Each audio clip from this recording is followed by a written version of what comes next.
Virat chilli powder అన్ని రకాల వంటలకు పచ్చళ్లకు సరైన chilli powder. No colour, no chemicals.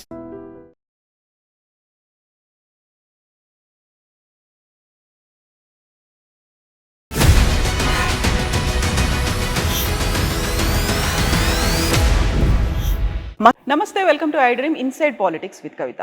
BJP ఎంపీలు 8 మంది ఉన్నప్పటికీ రాష్ట్రంలో ఎరువుల కొరత ఎందుకని ఉంది? బీజేపీ కేంద్రం రాష్ట్రానికి సంబంధించి నిధులను ఎందుకు ఇవ్వలేకపోతోంది?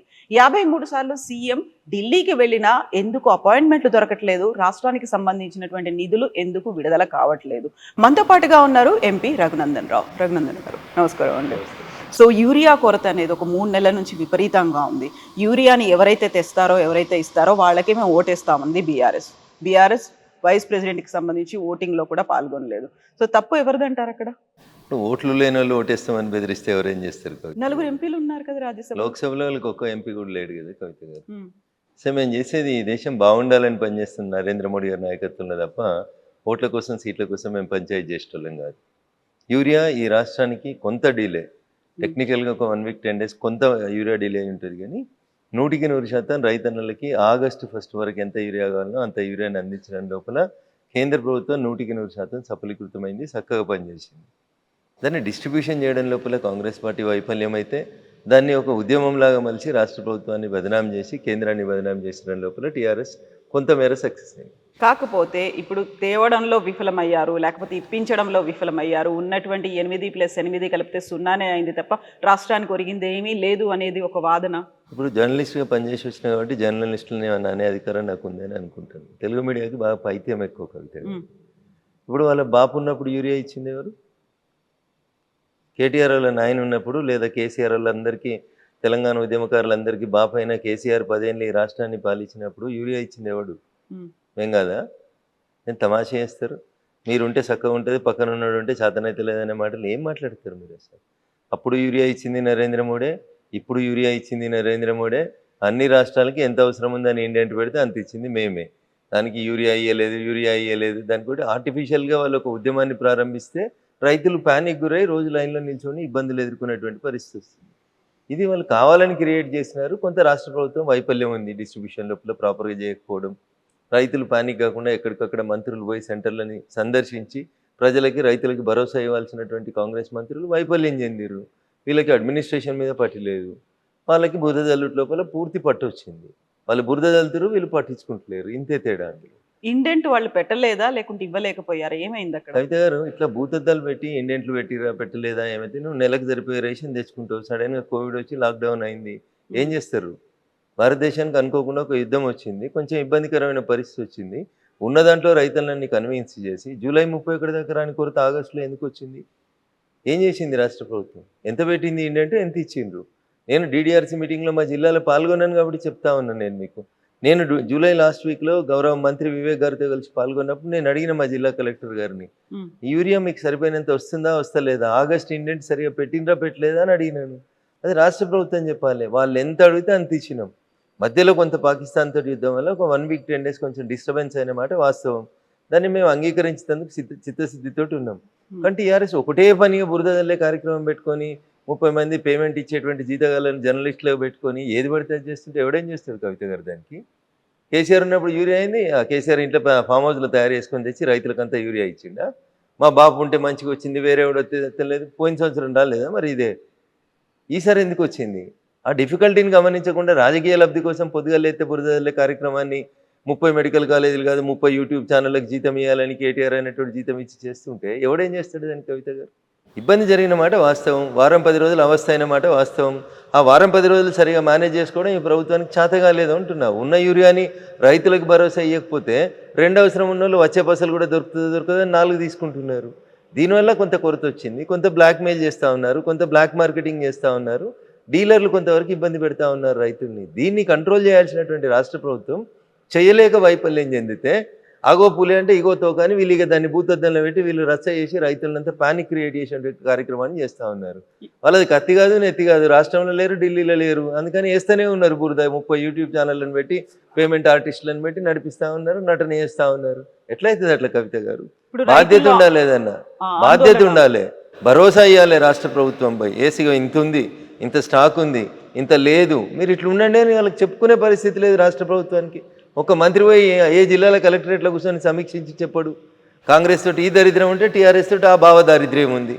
ఇద్దరు కలిసి మమ్మల్ని బదనాం చేసేయాలనే కార్యక్రమం తప్పితే ఏముంది అందులో చెప్పండి. సో వాళ్ళిద్దరు కలిసారని మీరు అంటున్నారు. మొన్న ఎన్నికల్లో ఓటేయకపోవడానికి కారణమే బీఆర్ఎస్ బీజేపీకి బీ టీంలా ఉంది కాబట్టి ఓటేయలేదని జయరాం రమేష్. బీఆర్ఎస్ అనేది ఇర్రెలెవెంట్ అవుతుంది రాష్ట్ర రాజకీయాల్లో. నేను ఈ మాట ఏదో రఘునందన్ కావాలని టీఆర్ఎస్ని తిడతాడు కాబట్టి తిట్టాలని తిడతలేడు, ఓకేనా? అరే నీ కుటుంబాన్నే కంట్రోల్ చేసుకోవడం చేతలు అయితే లేదు, రేపు నీ రాష్ట్రాన్ని ఏం కంట్రోల్ చేస్తావు నువ్వు? బిడ్డకి కొడుకు మధ్యలో ఆస్తుల పంపకాలలో పంచాయతీ నడుస్తూ ఉంది, దాన్ని సరి చేసుకోరి ఫస్ట్. మీరు బీఆర్ఎస్ వాళ్ళు అది ఆలోచించుకోరి ఫస్ట్. అది ఆలోచించుకోవడం చేత కాదు, అది చేయడం చేత కాదు.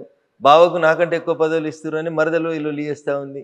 కుటుంబాన్ని చక్కదిద్దుకో, నలుగురున్న కుటుంబాన్ని చక్కదిద్దుకోలేనోడు రేపు 4 కోట్ల తెలంగాణ ప్రజల్ని చక్కదిద్దాడు, రేపు మా బాపు మళ్ళీ వస్తాడు, మేము మళ్ళీ వస్తాం, వచ్చి ఏం చేస్తారు? బిడ్డకే న్యాయం చేయలేను, నువ్వు దేశంలో ఎవరికే న్యాయం చేస్తావు?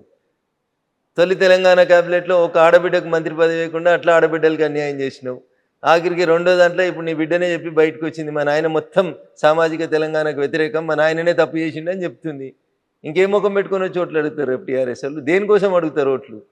సంపాదించిన అక్రమాస్తుల్ని బిడ్డకి కొడుకు సరిగా వంచలేదని చెప్తాడా? లేకపోతే బిడ్డకి పదవి వేయక మా అల్లుడికి పదవి ఇచ్చిన అల్లుడు ఇంకోటి చేస్తున్నాడని చెప్పుకుంటాడా? ఏం చెప్తారు మీరు రేపు వచ్చి? ఏం టీఆర్ఎస్ ఏం బీఆర్ఎస్ ఏడున్నదని? ఇర్రెలవెంట్ అయిన వాళ్ళ గురించి మీరేదో ముచ్చట పెడతారు మళ్ళీ నాతోటి వచ్చి. ఏమున్నది అందులో? ఏడున్నారు వాళ్ళు? ఏడున్నారు కవిత గారు? ఎందుకు లేరు మెదక్ పార్లమెంట్లో? ఏం చెప్తారు మీరు? ప్రజాస్వామ్యం అర్థం ప్రజలు ఓట్లు వేస్తారు, మీకు ఓట్లు వేస్తే లేరు కదా, రేపు ఇంకా వేయరు మీకు. నిన్న మన ఒక జర్నలిస్ట్ కృష్ణ అనుకుంటా మిత్రుడు 10 ప్రశ్నలు సమాజం ముందు నుంచి సర్వే చేసిండు. ఏమొచ్చింది సర్వే రిపోర్టు? మాకేం కాలే, మంచిగా ఉన్నామని బింకనాలు పొంకనాలు కొట్టి పొద్దుగాల బావ ప్రెస్ పెడితే పొద్దుగుకి ట్వీట్ పెట్టుడు, గివే కదా వాళ్ళ పంచాయతీ, బావబొమ్మరుదుల పంచాయతీలే కదా. వాళ్ళు ఏం చేస్తున్నారండి వాళ్ళకి? మీరు చూడు, నేను చాలా స్పష్టంగా చెప్పదలుచుకున్నా మీకు. ఈ 18 నెలల్లో గత ఏడాది నుంచి హరీష్ రావు గారు ఒక జిల్లాకు వస్తే దానికి పోటీ కేటీఆర్ గారు ఇంకో జిల్లాకు పోవాలి. హరీష్ రావు గారు ప్రెస్ మీట్ పెడితే కేటీఆర్ గారు ట్వీట్ పెట్టాలి, హరీష్ ట్వీట్ పెడితే కేటీఆర్ గారు ప్రెస్ మీట్ పెట్టాలి, బావ సిరిసిల్లకు పోతే బామ్మది కరీంనగర్ పోవాలి. ఇది తప్ప వాళ్ళిద్దరి పోటీ పంచాయతీ తప్ప వాళ్ళు ప్రజలకు చేసింది ఏంది? ఏం చేసిర్రు? 10 ఏళ్ళలో మీరు చక్కదిద్దింది ఏందని? ఓ గ్రూప్ 1 పెడితే కోర్టుకు పోతుంది, గ్రూప్ 1 పోతుంది, గ్రూప్ 2 పోతుంది, గ్రూప్ 3 పోతుంది. అసలు ఎవరి కొంపల బంగారం వచ్చింది? మీ కొంపల తప్ప పక్కన కొంపల బంగారం రాలే. ఆఖరికి వచ్చిన ఆ బంగారాన్ని సరిగా వంచుతలేమనే కదా ఇలా బిడ్డి పంచాయతీ పెట్టిందంతా. దేని కొట్లాడుతున్నారు కవిత గారు వాళ్ళు? అన్నా చెల్లె దేని కొట్లాడుతున్నారు? బావమరదలు దేని కొట్లాడుతున్నారు? నేను మాట్లాడితే బీజేపీ అని నాకు ఏదో కేసీఆర్ మీద కోపం ఉంది, కేసీఆర్ కుటుంబం మీద కోపం ఉందని కింద మళ్ళీ పేమెంట్ బ్యాచ్లో 200కి జీతం ఇచ్చి కామెంట్లు పెట్టిస్తుంటాడు కేటీఆర్ అనేటోడు. దుబాయ్లో సంస్థలు పెట్టుకొని సంపాదించుకున్న సొమ్ముతోటి. ఆడ కవిత అడిగిన దానికి సమాధానం చెప్పమను. మీ పతనం నాతోటే మొదలైంది, ఇంకా రేపు మొత్తం మిమ్మల్ని మొత్తం లేకుండా చేస్తాం ఇట్లే చేస్తే. మీరు ఈ పేమెంట్ బ్యాచ్లతోటి పైసలతోటి రాజకీయం చేయకూడదు దయచేసి. ప్రజలకు సేవ చేసి గెలువుండ్రి. నీ బిడ్డే నీ చెల్లె చెప్పింది కదా నాయనని మంచిగా చూసుకోమని, చూసుకో. పక్క రాష్ట్రం లేదు అయింది కదా జయలలిత గారికి, అట్లా కాకుండా అట్లా చూసుకో, జాగ్రత్త పడు. రామన్న అని ప్రాధాయపడుతూ చెప్పింది కదా, పైసల పంచాయతీ కాదు, ముందు నాయనని కాపాడుకోరు. నీకు నాయనని కాపాడుకోవడం రాదు, చెల్లెని కాపాడుకోవడం రాదు, మా మీద ఇరుసుకపడ్డమనేది యూట్యూబ్ ఛానల్ పెట్టి పేమెంట్ బ్యాచ్లు పెడితే ఏమవుతుంది కవిత గారు? ఇప్పుడు బీఆర్ఎస్ పార్టీలోంచి, అంటే అప్పుడు ఉన్నటువంటి టీఆర్ఎస్ పార్టీలోకి మీరు బయటికి రావడానికి కూడా ఒక కారణం అని చెప్పారు. అదే కారణంతోనే మీరు వచ్చిండ్రా? నేను ఏమంటున్నా, వాళ్ళ కుటుంబ పంచాయతీలో మమ్మల్ని ఎందుకు లాగుతారు? మీ పేరు చెప్పారు కదా అక్కడ. పోనీరు, చెప్పేటోళ్ళు చెప్పుకుంటేనే, వాళ్ళకి ఎలా అవసరం వచ్చినప్పుడు ఇది చేసుకుంటారు. మనకెందుకు కవిత పంచాయతీ? వాళ్ళ సాగు వాళ్ళు చావనీరు. సో వచ్చినటువంటి రీజన్స్ అన్ని ఏంటనుకుంటున్నారు? ఇవన్నీ రీజన్స్ తోనే నేను నన్ను ఎందుకు బయటికి పంపిరేంది అనేది నేను బయటకు వచ్చినప్పుడు ఉండబద్దలు కొట్టినట్టు చెప్పిన. ఓకేనా? తిట్టేకాడికి తిట్టినా, శాపనార్థాలు పెట్టేకాడికి పెట్టినాం, చేసేకాడికి చేసినాం. ఇది కాదు కొట్లాడాలి వ్యతిరేకంగా నిలబడాలనుకున్నాం. ఏ నోరైతే కేసీఆర్ గొప్పోడు, తెలంగాణ గొప్పదని చెప్పిందో, తెలంగాణ తెచ్చుకుంటేందుకు ఆయన ఉపయోగపడతాడని చెప్పిండో అదే నోరు చెప్పింది. వచ్చిన తెలంగాణ నేను దోసుకొని పెడుతున్నాడు, మళ్ళీ ఎవరికి వస్తే వ్యతిరేకంగా కొట్లాడినేమో వాళ్ళకే ఇస్తున్నాడు అని మళ్ళీ కొట్లాడింది ఇదే రఘునందన్ రావు నోరు. మంచిని మంచి అన్నం, చెడుని చెడు అంట. సార్ ఇప్పుడు బీఆర్ఎస్ బీజేపీకి బీ టీం కాదా?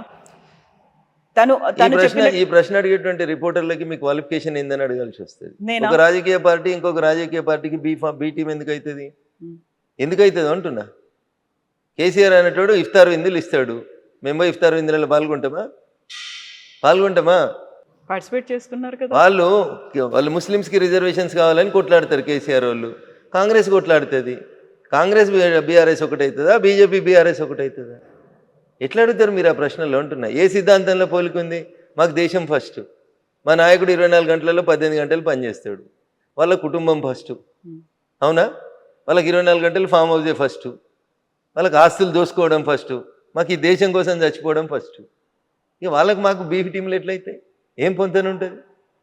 ఏం పోలికుందని అడుగుతారు? బీఆర్ఎస్కి ఏం సిద్ధాంతం ఉంది? ఏం సిద్ధాంతం ఉంది బీఆర్ఎస్? తెలంగాణ తొలి ముఖ్యమంత్రి దళితుడే, చెప్పిన మాట మర్చిపోవాలి. తెలంగాణ ఫస్ట్ క్యాబినెట్లో మహిళలు ఉండరు, ఆకాశంలో సగం ఆడబిడ్డలు ఎట్లు ఇయ్యరు అంటాడు అవసరం వచ్చినప్పుడు. మళ్ళీ ఆయన ఇలా ఆడబిడ్డలు కనబడరు. రెండో క్యాబినెట్లో బీసీలు ఉంచారు. తెలంగాణ జనాభాలో 185% బీసీలు, ఎస్సీలు, ఎస్టీలు. ఇది జూన్ 2014లో కేసీఆర్ గారు నిండు శాసనసభలో చెప్పిన మాట. ఏడిచ్చిండు మంత్రి పదవులు, ఏడిచ్చిండు మంత్రి పదవులు. 3 బీసీలకిస్తే ఒక బీసీని అర్ధరాత్రి తీసి పారేసిండు, అవునా? ఏమున్నది మరి వాళ్ళకి సామాజిక న్యాయం అంటే? ఏమేదో చెప్తుంది సామాజిక న్యాయం అని మా చెల్లె కవిత. పూలే బొమ్మ పెట్టాలి అసెంబ్లీలో. అరే మీ నాయన ముఖ్యమంత్రి ఉన్న 10 ఏళ్ళు ఏడున్నావు నువ్వు? ఏడున్నావు అంటున్నా. అప్పుడు ఎందుకు పెట్టలే పూలే విగ్రహం? అప్పుడు ఎంపీ నువ్వు, ఎమ్మెల్సీ ఎందుకు పెట్టలే? నాయన నేను పూలే విగ్రహం పెడతాను ఎందుకు పెట్టలే అసెంబ్లీలో? ఇలా దానికి సంతకాల సేకరణ అని ఓ రోజు కోదండరామ్ గారింటికి, ఓ రోజు లేని గద్దర్ గారింటికి, ఓ రోజు ఇంకోళ్ళ ఇంటికో ఏదో సంతకాలు చేస్తుంది. ఈ మీద ఉద్ధరిస్తున్న సమాజాన్ని అని తిరుగుతుంది. ఏం ఉద్ధరిస్తుంది? నవ్వుతురు జనాలు. 10 ఏళ్ళు పెట్టడం చేతకాలగాని ఈమె ఇలా పూలే పేరు చెప్పుకొని తిరుగుతుంది. సామాజిక తెలంగాణ అంట. మీ నాయన చేసిందే నువ్వు చేస్తా ఉన్నావు. ఎట్లా వస్తుంది మీతోటి సామాజిక తెలంగాణ? మాతోటి వస్తుంది కవిత గారు. మేము 170 మందికి ఇచ్చినాం కేంద్ర క్యాబినెట్ లోపల. వాళ్ళు ఇయ్యలే, టీఆర్ఎస్ వాళ్ళు ఇప్పుడున్న కాంగ్రెస్ వాళ్ళు ఇయ్యలే. మీరేమో టీఆర్ఎస్ మా బీ టీం అంటాడు, బీఆర్ఎస్ వాడేమో కాంగ్రెస్ బీజేపీ ఒకటి అంటాడు. ఎందుకు ఒకటైతాం అంటున్నా? మాకు ఎవరితోటి ఏం అవసరం ఉందని ఒకటైతాం? మాకు ఏం అవసరం వాళ్ళతోటి? మా సిద్ధాంతానికి వాళ్ళ సిద్ధాంతానికి పొత్తు ఎక్కడుంది, పొంతన ఎక్కడుంది, సారూప్యత ఎక్కడుంది? 30 ఏళ్ళు దేశాలకి అధ్యక్షులుగా వాళ్ళే ఉంటారు. ఒక పార్టీ ఉంటే ఆ పార్టీకి మొత్తం వాళ్ళే, జీవితకాలం వాళ్ళే అధ్యక్షులు, జీవితకాలం వాళ్ళే ప్రైమ్ మినిస్టర్లు ఉండాలి, వాళ్ళ కుటుంబాలే ప్రైమ్ మినిస్టర్లు ఉండాలి. వాళ్ళతో మాకు పోలికి ఎక్కడిది? టీఆర్ఎస్ వాళ్ళు అంటారు కాంగ్రెస్ బీజేపీ ఒకటి అంటారు. ఎట్లా ఒకటి అవుతుంది? ప్రతి 3 ఏళ్ళకి ఎవరున్నా సరే మేము అధ్యక్షుడిని మార్చేస్తాం, ఎంత పెద్దోళ్ళనైనా కానీ. మ్యాక్సిమం అంటే రెండోసారి అవకాశం ఇస్తుంది మా పార్టీ. ఎట్లయితుంది కవిత గారు? ఎట్లా బీటీం అవుతుంది బీఆర్ఎస్? ఏ లెక్కన బీటీం అవుతుంది చెప్పు? ఏ సిద్ధాంతం ప్రకారం బీటీం అవుతుంది? కాంగ్రెస్ వాళ్ళది నోరా మోరా వాళ్ళు ఆలోచించుకోవాలి. రాహుల్ గాంధీ అంటాడు ఓటు చోరీ అయింది అంటాడు, ఎంపీ ఓట్లు చోరీ అయినాయి అంట. ఏం మాట్లాడతారు కవిత గారు? ఈయన ఇట్లా మాట్లాడతాడు కేటీఆర్, ఆయన అట్లా మాట్లాడతాడు. ఏం మనుషులు వీళ్ళు అసలు? ఓటు చోరీ అవుతుంది అంటే ఏంది? నువ్వు ఎవరిని అవమానిస్తున్నావు? ఎంపీలను అవమానిస్తున్నావా? నీ పార్టీ ఎంపీలను అవమానిస్తున్నావా? నీ పార్టీ ఎంపీలు ఎట్లా నువ్వు చెప్తున్నారు? వాళ్ళు ఆత్మప్రబోధానుసారం వేస్తే వేసి ఉంటారు. ఆడ విప్ లేదు కాబట్టి వేసి ఉంటారు. దానికి ఎవడు ఏం చేస్తాడు? ఇండి కూటమి ఎంపీలు వేస్తే వేసి ఉంటారు. నీకేంది ఉంటారు? నీకు నియంత్రణ లేదు, నీకు పార్టీ మీద నియంత్రణ లేదు, మీ ఎంపీల మీద నియంత్రణ లేదు, ఎంపీలకు నీ పార్టీ అధికారంలోకి వస్తుందనే విశ్వాసం లేదు. సో ఎవరుంటారు నీతో పాటు? ఎందుకుంటారు? పడవ మునిగిపోతుందని తెలిస్తే ఈత వచ్చిన వాళ్ళంతా పడవలకి వెళ్ళి దుంకి వెళ్ళిపోతుంటారు కవిత గారు. మునిగేదాకా ఎందుకుంటారు పడవలో? ఎప్పుడు అవకాశం వచ్చినప్పుడు అప్పుడు అటు దుంకి వెళ్ళిపోతూనే ఉంటాడు కదా. మునిగిపోయే పడవలు ఏ రాజకీయ నాయకుడు ట్రావెల్ చేస్తాడు? సో ఇప్పుడు మీరు ఈ మాటలన్నిటిలోనూ ఓట్ చోరీతో పాటుగా అన్నది సిబిఐ, ఈడీలు, ఐటీ ఈ అన్నిటినీ త్రిశూల వ్యూహాన్ని అమలుపరుస్తున్నారని అదే రోజు కదా రేవంత్ రెడ్డి కూడా కాళేశ్వరం ప్రాజెక్ట్ మీద సిబిఐకి ఇస్తోంది అని. మీరు ఈ ప్రశ్న రాహుల్ గాంధీనో రేవంత్ రెడ్డినో అడగాలి. కాంగ్రెస్ వాళ్ళు చేసిన తప్పులకు వచ్చి బీజేపీ వాళ్ళని సమాధానం చెప్పమంటే మాకు ఏం అవసరం ఉందని సమాధానం చెప్తాం. ఆ ట్వీట్ చేసినప్పుడు కింద మీరు కౌంటర్ పెట్టాలి. అరే వారి బుడ్డోడా, ఇది ఈ సిబిఐని ఈడీని తీసుకొచ్చింది బీజేపీ పార్టీ నరేంద్ర మోడీ గారు కాదురా బాబు, మీ నాయనమ్మ మీ తాత ఉన్నప్పుడు తెచ్చిరు, వాళ్ళని అడుగురా పోయాని అడిగిపోయి అడిగిరారా పోరే అని చెప్పాలి. గట్లా ఏది ఎప్పుడు వచ్చిందో తెలియని వాళ్ళు మాట్లాడితే ఆ నిమిషానికి ఎవడో పక్క నుండి ట్వీట్ చేస్తాడు. ఆఫీస్లో బ్యాక్ బెంచీల్లో ఫ్రంట్ బెంచీల్లో కూర్చున్నాడు, అంతేగా నేను చదివి ట్వీట్ చేస్తాడా? మరి ఇప్పుడు కాళేశ్వరం ప్రాజెక్ట్లో సిబిఐ అంటే ఏమవుతుంది అనుకుంటున్నారు మీరు? నాకు తెలియదు, అది ఇచ్చిరో అయ్యలేదో ఏమవుతుందో కాలం నిర్ణయిస్తుంది, చూద్దాం. అది మధ్యలో కోర్టుకు పోయినట్టుంది కదా, కొద్దిగా ఓపిక ఉందాం. సామాజిక న్యాయం, బీసీలకి 42% రిజర్వేషన్లు, ఇదేమవుతుంది? ఎక్కడి దాకా వెళ్తుంది? మేము ఇస్తున్నాం కదా, మాకు అవకాశం ఉన్న ప్రతి చోట మేము ఇస్తున్నాం. కాంగ్రెస్ లాగా ముస్లిమ్స్తో కలిపి ఇచ్చేటువంటి ఆలోచన మాకు లేదు. మేము డాక్టర్ బిఆర్ అంబేద్కర్ గారు రాసిన రాజ్యాంగాన్ని ఫాలో అవుతాం. డాక్టర్ బిఆర్ అంబేద్కర్ గారు రాసిన రాజ్యాంగంలో ఎస్సీలకి ఎస్టీలకి రిజర్వేషన్లు ఇవ్వమన్నారు కానీ మైనార్టీలకు రిజర్వేషన్లు ఇవ్వమని చెప్పలేదు. అయినా కవిత గారు బిలో 10 ఉంటే మైనార్టీస్ అవుతారు, మోర్ దెన్ 10 అయినాక వాళ్ళు మైనార్టీస్ ఏంది, వాళ్ళకి మైనార్టీ రిజర్వేషన్ ఏంది, వాళ్ళని తెచ్చి బీసీ రిజర్వేషన్లో పెట్టేటువంటి తెలివి తక్కువ పని ఏంది? ఎట్టి పరిస్థితుల్లో కూడా వాళ్ళకి రిజర్వేషన్స్ ఇవ్వం మేము. సో దీనికి చట్టబద్ధత వస్తుంది అనుకుంటారా? కోర్టుకు వెళ్తారా? ఏమైనా పోని, వాళ్ళు ఎడికైనా పోని. కోర్టు ఏం చెప్తుంది? భారత రాజ్యాంగాన్ని దాటిపోయి పనిచేయమని చెప్తుందా? రాజ్యాంగం ఫ్రేమ్ ఎంతుంటే గంతల్ని పనిచేయమని చెప్తుంది. రాజ్యాంగబద్ధమైనటువంటి విషయాల్ని రాజ్యాంగబద్ధంగానే పరిష్కరించమని చెప్తుంది. రాజ్యాంగం లిమిట్ని దాటి పనిచేయమని ఎవరెట్లా చెప్తారు కవిత గారు? ఇప్పుడు 42% రిజర్వేషన్ ఇయ్యనంత వరకు స్థానిక సంస్థల ఎన్నికలు రావు వాళ్ళకి అన్నారు. ఎన్నికలు పెట్టే ధైర్యం లేక వాళ్ళ మాట మాట్లాడితే నేనేం చేస్తాను? గెలిచి నీకు ఇలా 18 నెలలు 20 నెలలు అవుతుంది, ఇవాళ దాకా ఎలక్షన్స్ పెడతలేరు మీరు. ఇప్పుడు బీజేపీని బదనాం చేసినందుకు కుట్రా, బీజేపీ 42% రిజర్వేషన్లు ఇస్తలేదు కాబట్టి మేము ఎలక్షన్లు పెడతలేమని కుట్రా. రిజర్వేషన్ ఎంత ఉండేది ముందు ఎన్నికలు అయితే పెట్టి సార్, ఊర్లలో ఊడ్చడానికి జీతాలు లేక ఏడుస్తున్నారు, సర్పంచులు లేక సగం ఊర్లు ఇబ్బంది పడతా ఉన్నాయి, ముందు ఎలక్షన్లు పెట్టుర్రి. దానికైతే పార్టీ గుర్తుండదు కదా. గెలిచిన వాళ్ళంతా మా కాంగ్రెస్ వాళ్ళనే కండువ కప్పుకో, ఎవడొద్దంటాడు తర్వాత నిన్ను. ఎలక్షన్లు పెట్టన్నా అంటున్నాం మేము. నువ్వు 42% వాళ్ళకే ఇచ్చేసి పెట్టుకో.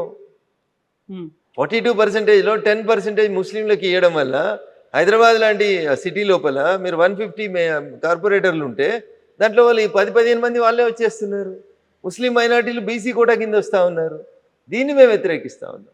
సో ఇప్పుడు మీరు కిషన్ రెడ్డి గారి గురించి చెప్పారు, ఆ అధ్యక్షుడి గురించి మాట్లాడిన తర్వాత వెరీ రీసెంట్గా బీజేపీ నుంచి బయటకు వెళ్ళినటువంటి రాజా సింగ్, ఆయన ఎందుకు కిషన్ రెడ్డి గారికే సవాళ్ళు విసురుస్తున్నారు, ఛాలెంజ్లు చేస్తున్నారు, మన ఇద్దరం పోటీ పడదాం, రాజీనామాలు చేసి రమ్మని? సో మీరు ఇద్దరు అన్నారు కాబట్టి ఆ ఇద్దరిట్లో ఎవరు మాట్లాడినా కరెక్ట్గా ఉంటుంది. నేను మూడో వ్యక్తిగా బయట నుంచి చూస్తుంటే నాకు సరిగ్గా కాకుండా అది బీజేపీ పార్టీయే కదా, మాకు కనిపించట్లేదు, మాకు అర్థం కావట్లేదు. నేను అదే చెప్తా ఉన్నా మీకు. కిషన్ రెడ్డి గారు మాట్లాడినా బాగుంటుంది, లేదా ఆ ప్రశ్నకు సమాధానం రాజా సింగ్ గారు చెప్పినా బాగుంటుంది. మధ్యలో నేను థర్డ్ పర్సన్ అయితే కదా కవిత గారు, నేను మాట్లాడడం బాగుంది. సరే, మీరు ఇప్పుడు పొంతన పోలిక సిద్ధాంతాలు ఎక్కడున్నాయి అనుకుంటే, బయట నుంచి వచ్చినటువంటి వాళ్ళందరికీ కూడా డిఫరెంట్ ఐడియాలజీలు సిద్ధాంతాలు ఉన్నాయి. వాళ్ళందరూ బీజేపీలోకి వచ్చిన తర్వాత మొత్తం బీజేపీ ఐడియాలజీనే పుచ్చుకున్నారా? పుచ్చుకోకపోతే బీజేపీ కండువ ఎట్లా కప్పుకుంటారు? ఇప్పుడు ప్రస్తుతం నేనేం చెప్తున్నా మీకు, కండువ కప్పుకున్న మరుక్షణం నీకు నచ్చితేనే కండువ కప్పుకుంటావు. మీరు ఎందుకో కండువ కప్పుకుంటలేరు. మీరు మా ఇంటికి వచ్చి ఇప్పుడు నేను బలవంతంగా మీకు ఏమైనా కండువ వేస్తున్నానా? వేయను కదా. మీరు మా సిద్ధాంతాలు నచ్చి మా నాయకత్వం నచ్చి వచ్చి జాయిన్ అవుతున్న వాళ్ళు, పాత సిద్ధాంతాలను ఇంకా మోస్తా అంటే మా పార్టీ ఎందుకు ఊకుంటుంది? కాకుండా గ్రూపులు ఎందుకు కనిపిస్తున్నాయి? చాలా గ్రూపులు కనిపిస్తున్నాయి. గతంలో కరీంనగర్ కి సంబంధించి బండి సంజయ్ కావచ్చు, ఈటెల రాజేందర్ ఒకరి మీద ఒకరు మాట్లాడుకున్నటువంటి పరిస్థితి ఉంది. బండి సంజయ్ గారు మాట్లాడిన మాటలలో ఎక్కడ ఈటెల రాజేందర్ గారి పేరు రాలేదు. ఈటెల రాజేందర్ గారు మాట్లాడిన ఎక్కడ కూడా బండి సంజయ్ గారి పేరు రాలేదు. మీడియా అదే చెప్తున్నది, తెలుగు మీడియాకి ఉత్సాహం ఎక్కువ, నారద ముని వారసులం అనుకొని అట్లే అదే పంచాయతీని కొనసాగిద్దాం. తెలుగు మీడియానే ఇట్లుంది దురదృష్టం. కాకపోతే కేంద్రంలో ఎందుకు గోడీ మీడియా అనేది కూడా అట్లనే వస్తుంది, కేవలం మోదీ భజన మాత్రమే చేస్తున్నారు వాళ్ళు అనేది. మోడీ భజన చేస్తుంటే ఓటు చోరీ అవుతుందని పాదయాత్ర చేస్తుంటే రోజు టీవీలలో పేపర్లలో ఎట్లా వస్తుంది? మోడీ మీడియా అయితే రాహుల్ గాంధీ బొమ్మలు ఎట్లా కనబడుతున్నాయి? ఓటు చోరీ చేసిండని రాహుల్ గాంధీ మాట్లాడితే టీవీలలో ప్లేట్ బ్రేకింగ్లు ఎట్లా వస్తాయి? రావు కదా. మోడీ మీడియా అయితే రాహుల్ గాంధీ అనే పేరే రాదు కదా టీవీలలో. మేము స్వేచ్ఛ ఇచ్చినాం కాబట్టి మీరు ఏదైనా మాట్లాడుతున్నారు. మేము ఉన్నట్టు మాట్లాడుతున్నాం కాబట్టి మీకు బాధ అనిపిస్తుంది. మేము నిజంగా నియంతృత్వం పోతే మీరేడ మాట్లాడతారు? అంత మోడీ మీడియా అయితే వేరే పేర్లు ఎందుకు కనబడతాయి ఈ దేశం లోపల? We are free. మేము మళ్ళీ చెప్తా ఉన్నాం, బిఆర్ అంబేద్కర్ గారు రాసిన రాజ్యాంగం ప్రకారమే అందరినీ పనిచేసుకోమని అడుగుతున్నాం. దాన్ని మీరు ఎక్కువ ఫాయిదా ఉటాయిస్తున్నారు, అయినా మేము మౌనంగా భరిస్తా ఉన్నాం. ఓకే, సో ఇప్పుడు తెలంగాణ బీజేపీలో ఏం జరుగుతుంది అంటే, ప్రశాంతంగా కొత్త అధ్యక్షుడు రామచంద్రరావు గారి నాయకత్వంలో భారతీయ జనతా పార్టీ కార్యక్రమాలన్నీ బాగా చేసుకుంటూ ముందుకు సాగుతుంది. కాకపోతే రాజా సింగ్ ఇప్పటికి కూడా కిషన్ రెడ్డి కావాలనే తన ప్రెషర్ని అప్లై చేస్తూ ఉన్నారు, చేయాల్సిన పని చేసుకొని. నిన్న ఆయన విసిరిన సవాల్లో కూడా ఎవరి పనులను వాళ్ళని చేసుకొనివ్వండి, అలా అయితేనే ఎంపీలు కూడా వాళ్ళ పనులు